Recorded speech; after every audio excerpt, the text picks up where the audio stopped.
Welcome to Los Angeles. Let's take a step inside and we'll go through each section of the room. First of all, you'll notice that I have a few pieces in the corner here. The first is this Lumix G7 camera.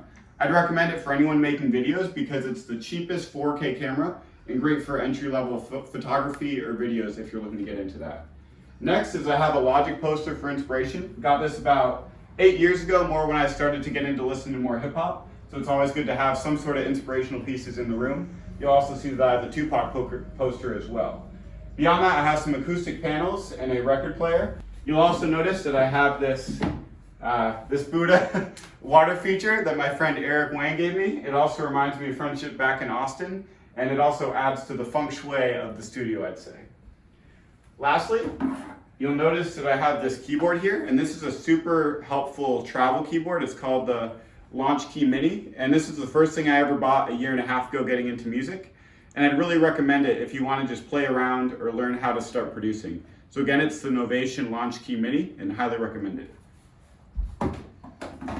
Next up, we have a couch here. This is essential for any studio, just if you have someone you're working together with, or if you need to relax and just get some thoughts in your mind and get the juices flowing. Over here, it's always good to have sunlight, I say, because if you're in here for a while, you need to be able to look outside and reset. And then I also have the different instruments that you've heard in my songs here. The first one is the Jackson electric guitar. This was actually used on Nothing to Question, and I don't usually play it with the amp, but I actually connect it to my audio interface, and it makes for really good acoustic sounds, specifically with Guitar Rig, which is a plugin.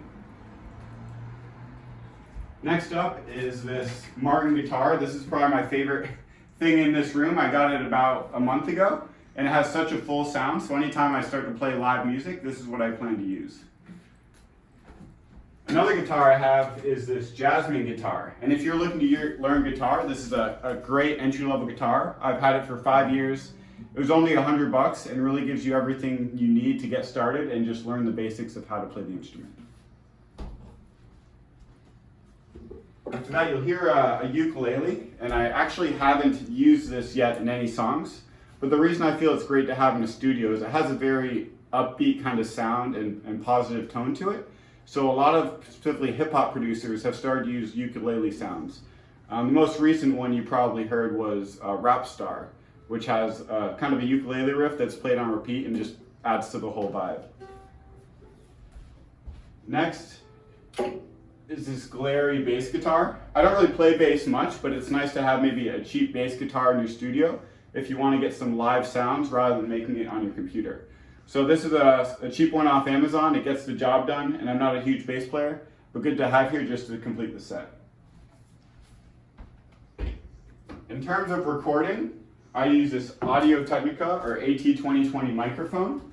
And this is a pretty low-end microphone, but I feel that when you put the acoustic paneling in and the sound environment here, it really goes a long way in giving you a studio quality sound.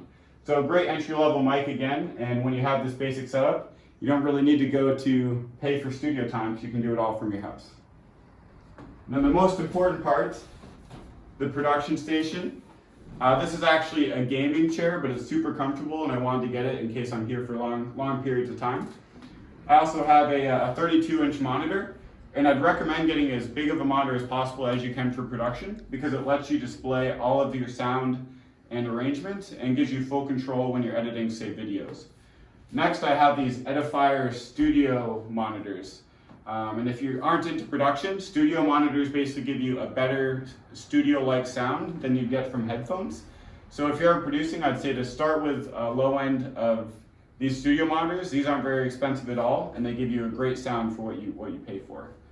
Next is I have a PreSonus audio interface. Audio interfaces I need to connect any instruments to your computer. Again, these are pretty cheap, and there's a couple different ones that you can get, either Focusrite or AudioBox, and they all have about the same functionality. Next is this full keyboard. And the reason I'd recommend a full keyboard over the smaller one I showed you earlier is if you're recording, you're able to record kind of entire songs rather than just doing piece by piece with one hand. So good to have a whole keyboard laid out so you can easily access it. Next, I have a keyboard as well as a Logitech mouse. The mouse is actually one of the most critical parts of the setup. you'll notice that it has some scrolling both horizontally and vertically, and this goes a long way for increasing productivity. So if you're getting started, I'd say the mouse is actually one of the most critical pieces of the setup for increasing your productivity.